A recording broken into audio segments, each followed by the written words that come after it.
I understand that people are talking about Sherlock's drug addiction, but it's like, okay, is Watson no crack too? Like, what the hell is wrong with him?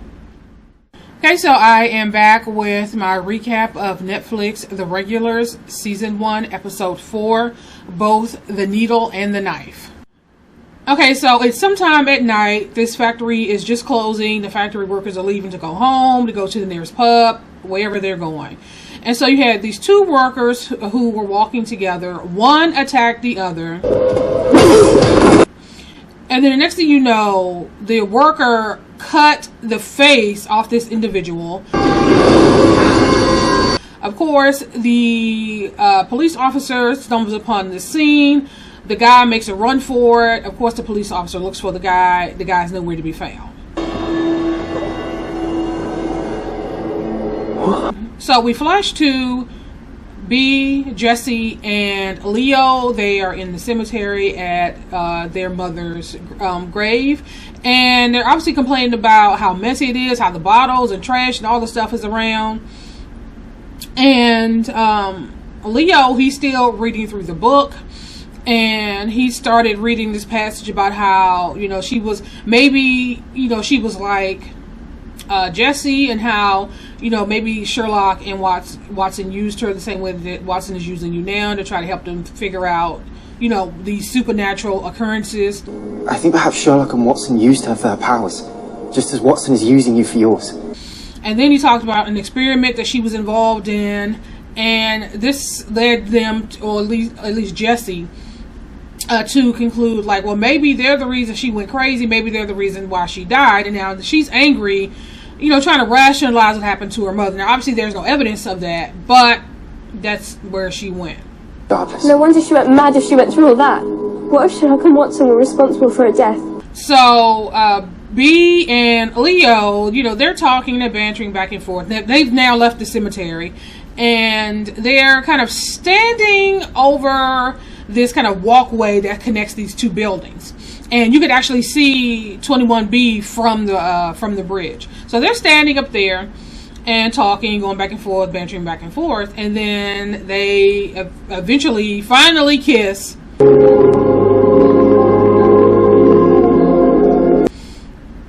The downside is the bell started going off again, and for some reason, when the bell goes off, he's like, he has to go, and she's now feeling some kind of way because she felt like she's feeling like he's using her, like he's slumming it for some excitement or whatever.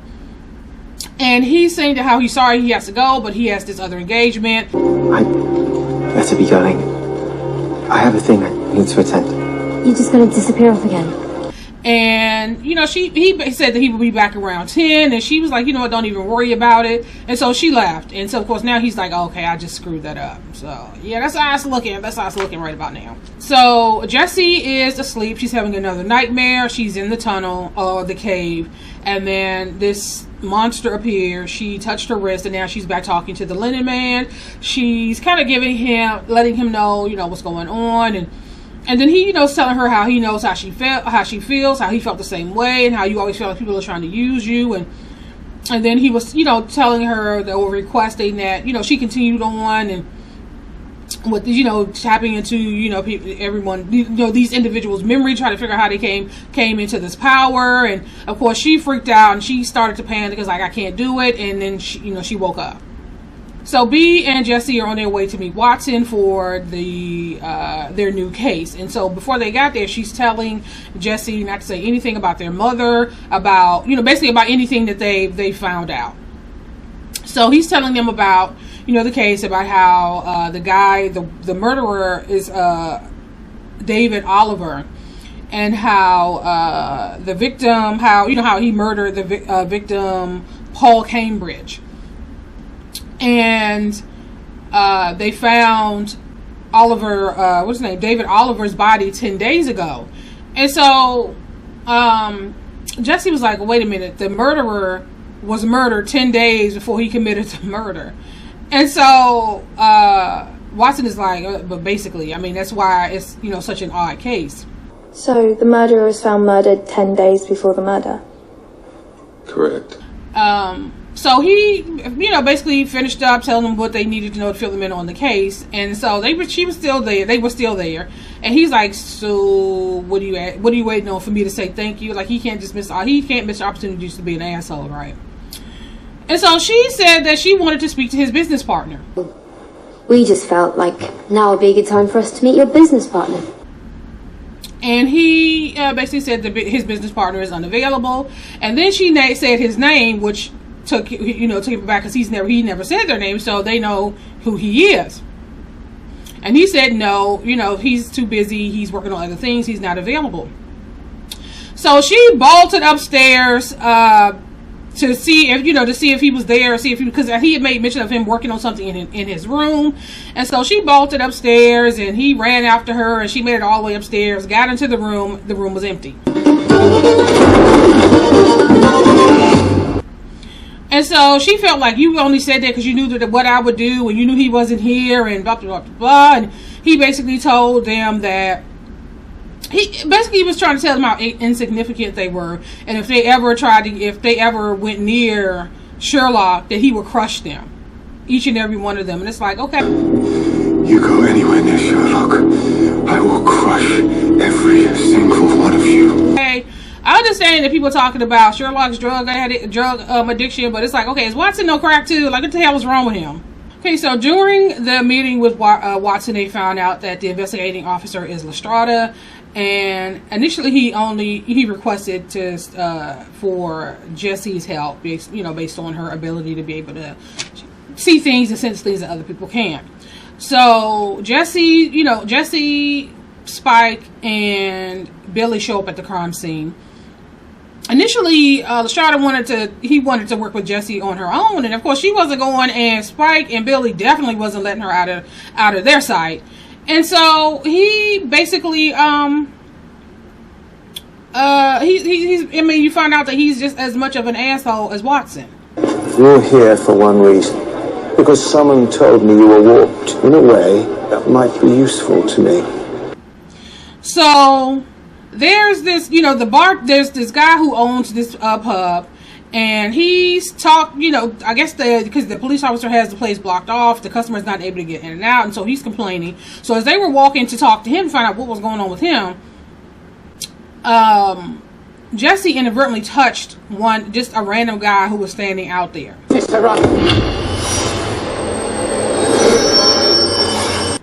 And she was able to see the memory of him being inside the pub.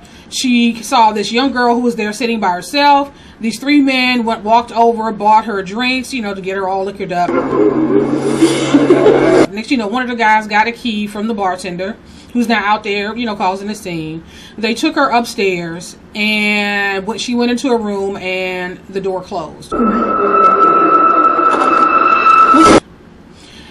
the next memory, she saw the girl going to a woman saying that, how she's experiencing all of these symptoms and how she thinks she's pregnant.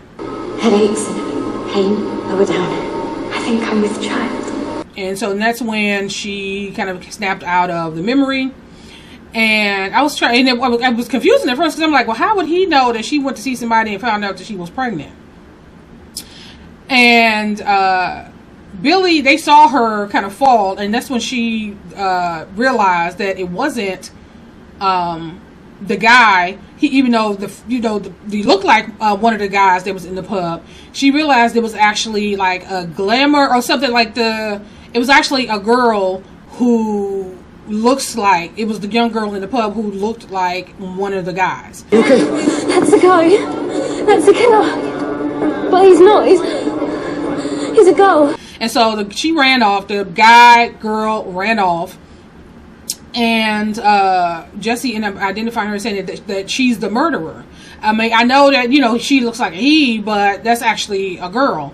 And so Lestrada and they then went into the pub, and, Jesse verified the location. Like, this is, where, I saw everything happen. And so Lestrada went up to talk to the bartender. And, of course, initially he wasn't trying to admit to anything. And then he did acknowledge that, the two guys that had been murdered were his friends.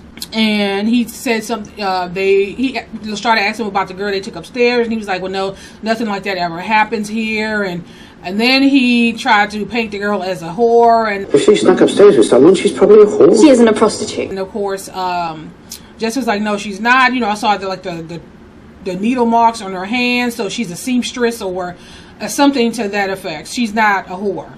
And so he ended up having to admit that she worked and lived at this taxidermist place that was on the corner. There's a girl down the way who comes in here like that. Her dad owns a weird place on the corner. So B went to see their landlord, Mrs. Hudson. And so, you know, she basically made some little snide comment about them, you know, needing to pay their rent or else. So she paid the rent. And because remember in the previous episode, Mycroft had, you know, paid them for helping. So she had the rent money. And then she asked her about one of her other properties, 221B, and about Sherlock. I'm looking for a man who lives at one of your properties. 221B Baker Street. And, you know, she was like, well, why do you want to know about him? He's a drug addict. He's da-da-da-da-da. And so she ended up showing her a photo of Watson and her mother. And so she acknowledged that she knew the woman, she recognized the woman, and how the woman was problematic, how the neighbors would complain about how she was making all these noises, and, you know, God only knows what they were doing to her in there. And Christ, I remember her all right. Man of complaints I got from the tenants about screaming, crying. You know, she reluctantly told her that Sherlock, if he's anywhere, he would be at, I believe, the Phoenix. She kind of tried to deter her from going, but at the end she was like, you know, whatever, like, if you die, basically she actually told her, if you die, the rent's still due. So there's that. Okay, so Leo is back at the palace. He looked like he's changed his clothes. As he was leaving his room, Daimler basically said that your weekly breakfast with your mother has been canceled. You're an hour late. So that was the previous engagement that he had. Your weekly breakfast with your mother has been cancelled, Your Highness. You are over an hour late. And then he told them that they know that he's been leaving the castle. I've been with Louise, Daimler. We lost track of time. I know you have been absenting yourself from the palace, Your Highness. And basically how, you know, they've been trying to keep his image secret from the public for some reason. I'm not sure why that's a thing. Her Majesty has worked hard to keep your image from the public. I pray I'm making myself understood. And he also, you know, told him that, you know, today's your sister's birthday. They're having a party. They're going to have a party for her. And so he saw these other, you know, they have guests. And he, of course, he inquired about one of the, you know, the young lady. And he was like, those are Lord and Lady York's children. They're here, obviously, to celebrate, you know, your sister's birthday. And I was able to pull some strings because normally you would be too young, but your mother agreed to let you attend.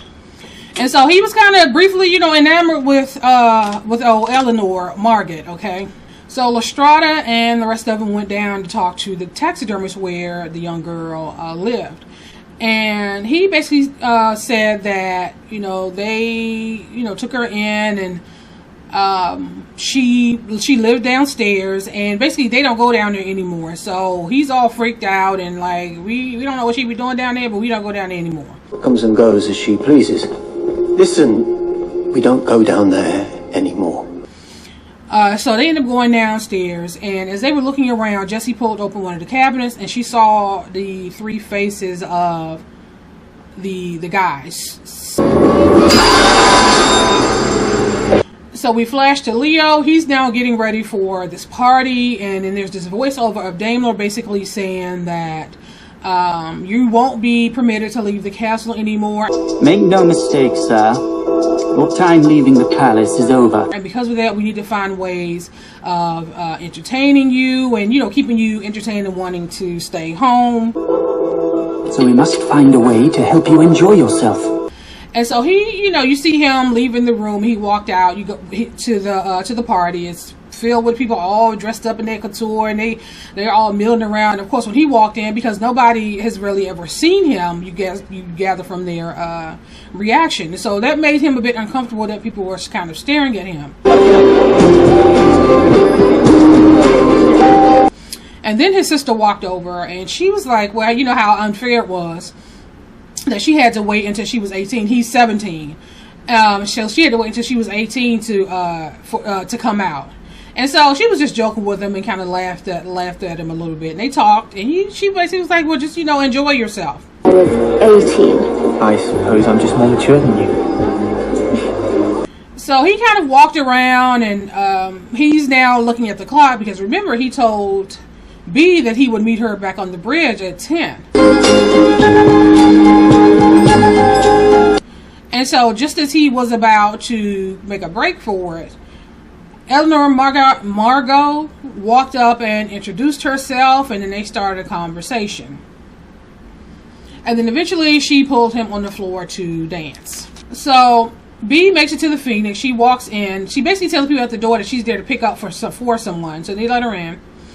And she somehow picked this woman. This is basically a crack house.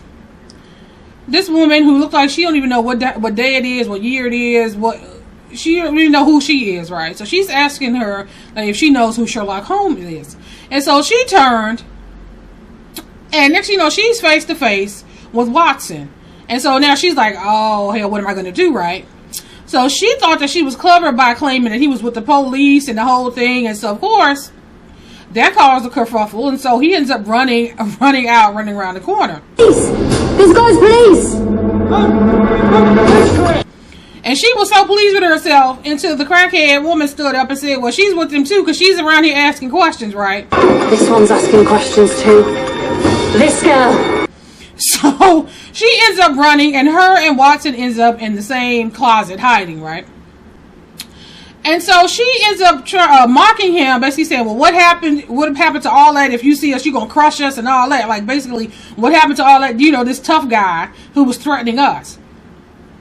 And he basically went into, you know, how he has advantages, how he's stronger than her and he's smarter than her, and basically, again, made her feel like nothing. And then he went on and slipped out, and he closed the door, and he left. And left her in there by herself. So we flash to Leo, and he seems to be kind of integrating well with this, you know, somewhat older group, and he's telling some story, you know, how they come in the middle, you know, at the end of the story where he's delivering the punchline and everybody laughs. So I said, Disraeli and the Tories, biggest criminals of them all. And then he kind of glances over at the clock again, and he decides, you know, Daimler is distracted, you know, so he's going to try to make a break for it. So he makes it outside, and who's hot on his heels? Eleanor. And so she basically told him that, you know, he needs to, you know, relax and calm down and enjoy himself. And then she pulled out these 2 pills. So, okay, party favors. Okay. Oh, I don't Only a bulb. So while Leo is about to party down with Eleanor and whatever these pills are, they flash to poor old B. She's still in the cupboard, and she's trying to work up the courage to leave. And so she eventually does. And this guy out of nowhere asks her, so are you the one looking for Sherlock? And so she kind of was like, no, not really. Like, why? And he was like, well, I know where he is. I'm going to help you get out of here. I know where he is. Let's get you out of here. And so he did. He told her where she could find Sherlock, and he, you know, made sure she got out okay. So back at the taxidermist shop, Lestrade is now asking the owner questions, and he was basically saying that, you know, they don't really know where she came from. You know, him and his wife took her in. She doesn't have any family. And while he was talking to him, Jessie heard a noise, and so she went back downstairs and saw the girl going through the cupboard that had the cut off faces of the 3 men.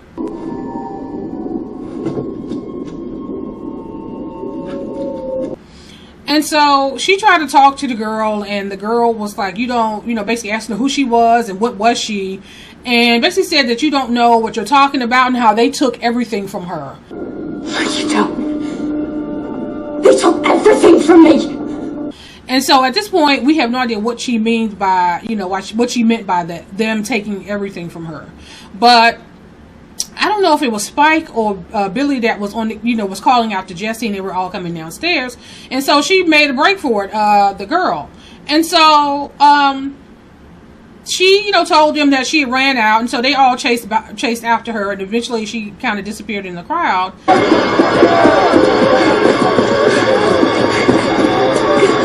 And Lestrada basically accused her of letting the girl get away and started calling her an abomination and some of everything else, and was just a complete and total and utter asshole. If I had my way, people like you would be eradicated.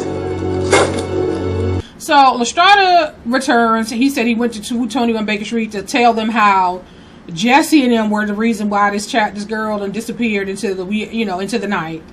And after going back and thinking about what the girl said and the memory, and how she did, because she was good at taxidermy, they were teaching her the trade, and they noticed that all of her work were in pairs, like they were family, they were grouped.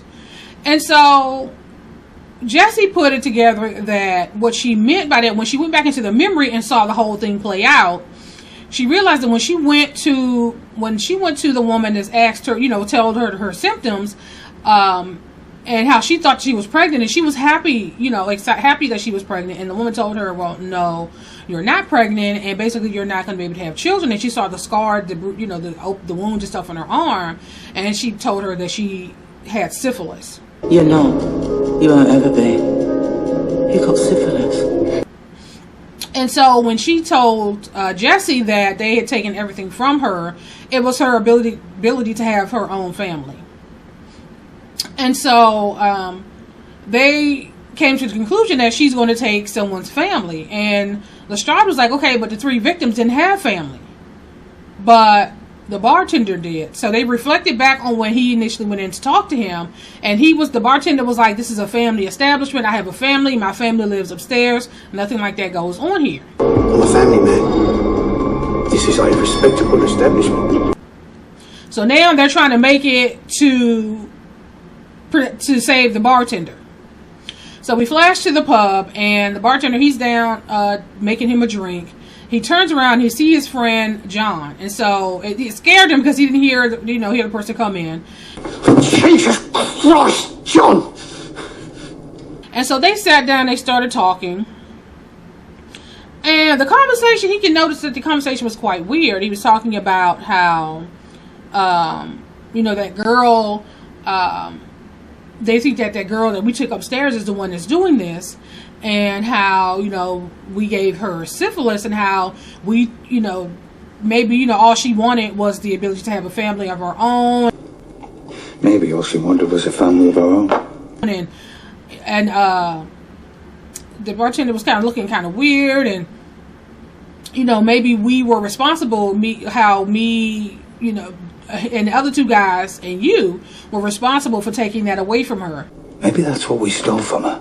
Paul, Dave, me, and you.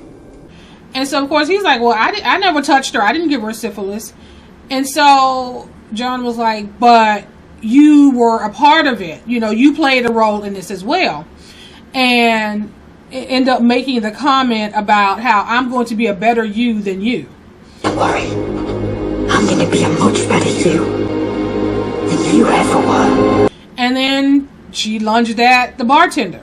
So we flash to B, who's now on to the next location, where the guy told her Sherlock would be. So she got there. She asked for Sherlock. This guy ended up handing her a note. It was a note from Watson. What a complete asshole. The note was basically saying that how, I guess with the right money, you could pay a man to deliver any message you want. So the guy was paid to throw her off, basically. Dear Beatrice, congratulations. Today you learned that a lie can be bought rather cheaply from a drug addict. The guy that was helping her. I mean, yeah, he did help her out of that situation, but it didn't lead her where she was trying to go. Then he reiterated that, how much better he is than her, how he's smarter than her, the whole thing. I told you that there is not one quality you possess that I do not possess more of in greater abundance. And then he basically fired her. Basically, your services will no longer be needed, and I don't want to see you or your friends around 221 B Street ever again. Consider our arrangement over. So next scene, we see Leo is high. I mean, I don't even high. Like, he's not on cloud now. He was on like cloud 15. He's having auditory and visual is distorted. And so she's leading him off to like this chaise.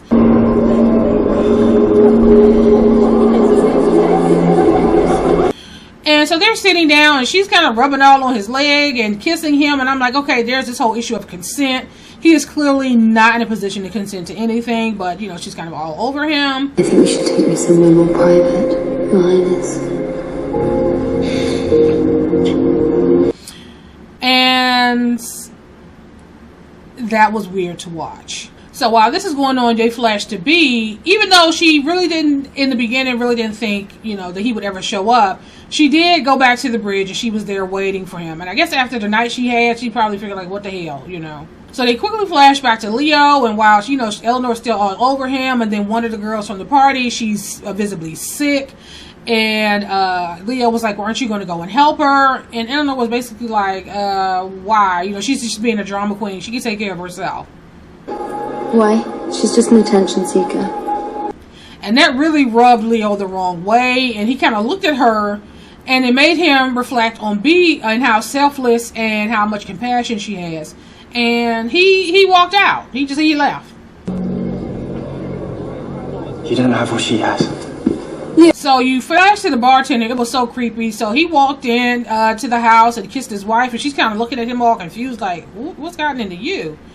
And then he walked into the kids' room and kind of tucked them in and kissed them goodnight. And she's kind of standing outside looking like, what?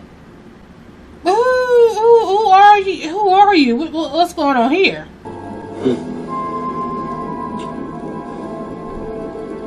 So clearly that behavior was so out of character, right?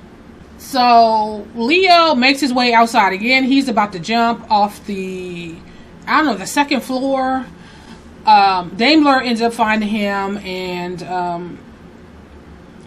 was basically talking about how, you know, he's always been his biggest advocate, how he would go against, you know, his authority. He would, you know, speak up for him when he came to his mother, and how, and this is how I'm repaid. Basically called him an ingrate. And In this place, it is I who have been your biggest advocate.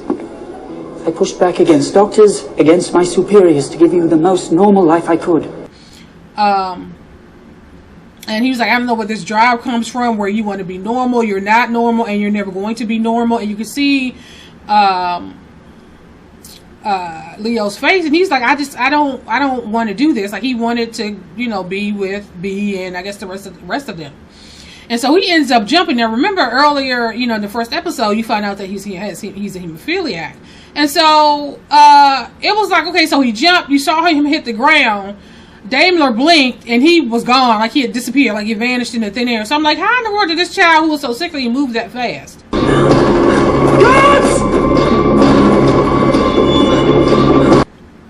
But happy. There you go.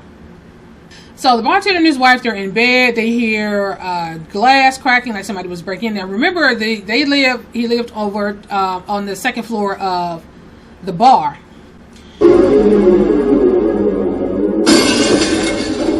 And so they got out of bed, and he told her to go and, you know, make sure that the kids were okay.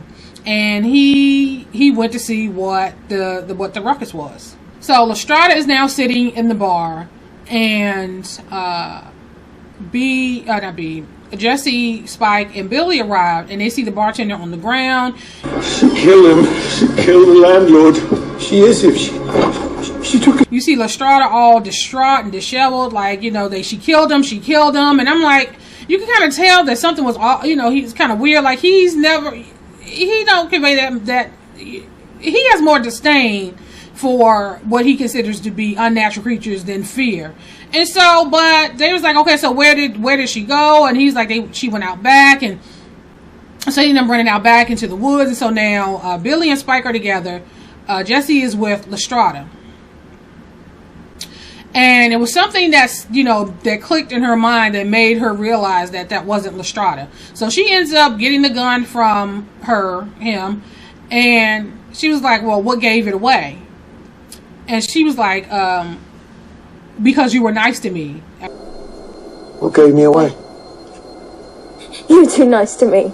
And obviously Lestrada he's never uttered a kind word to her since he met her. And so they talked. And she ends up requesting that she take his, face off, like she wanted to see her, the real her. And she did, and she started telling her how she hates being herself, and but she's stuck being herself. I hate the real me. I'm stuck as me. And they talked, and of course, Jessie understands the otherness, like the feeling different, being different. And so she was like, well, she wanted to let her go, and basically said that, you could wrestle the gun from me and escape, and that's going to be the story. Like, she's trying to create a story, a reason for her to, how she got away. But she said, before you leave, I need to see how you got your powers. And so she grabbed her and went into her memory, and you saw her, she looked, sick, and she basically prayed for the power to take revenge on the men that hurt her. And so next thing you know, you saw this light appear, and then Jessie saw the monster that she's always having these nightmares about. Like, this monster was appearing and giving people these powers.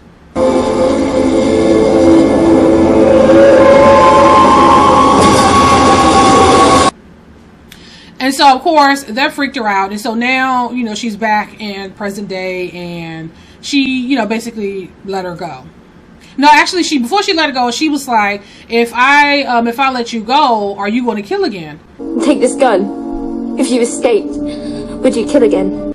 And the girl was like, well, there's nobody left to kill. Because, honestly, she already got rid of the people that she, felt hurt her. And not even felt that did hurt her. There's no one else to kill. So she's like, there's really no reason for me to do anything to hurt anybody else. And so she ends up letting her go. So at this point, Billy, Spike, and Jessie make it back to the cellar. Billy is freaking out. He's like, so what are we going to do? Scotland Yard comes knocking because there's this dead officer. Lestrada is dead. And Jessie was like, I already told you what happened. That's the story. And so they was like, okay, that's just going to be the story. And so Billy went to get himself a drink, and Spike, when he turned, the corner, he saw Leo, and he's all banged up and bruised, and, he makes this comment about Bee being compassionate, and they're trying to figure out, like, first of all, how'd you get here, and what in the world happened to you? Beatrice, the quality she has is compassion. So Bee is now finally leaving the pub, and as she was leaving, Mrs. Hudson was like, oh, so I guess you didn't find him. And then she started talking to Mrs. Hudson, and she showed her the photo again, and she, started asking, so how long after, this woman disappeared did he, Sherlock go off the rails? And so Mrs. Hudson was like, well, that was a long time ago, but it seemed like it happened around the same time. I don't know, it was ages ago. About the same time, I would have thought. And something clicked in her mind, and so she ends up going back. She ends up going back to the cemetery because she couldn't understand why all of these bottles and stuff would be around her mother's grave, and she didn't see that around anybody else's. So it was like, why was this? Why was her mother's grave being people were littering over there, right? So she ends up going back, and who did she see? Drunk, passed out at the headstone. Sherlock.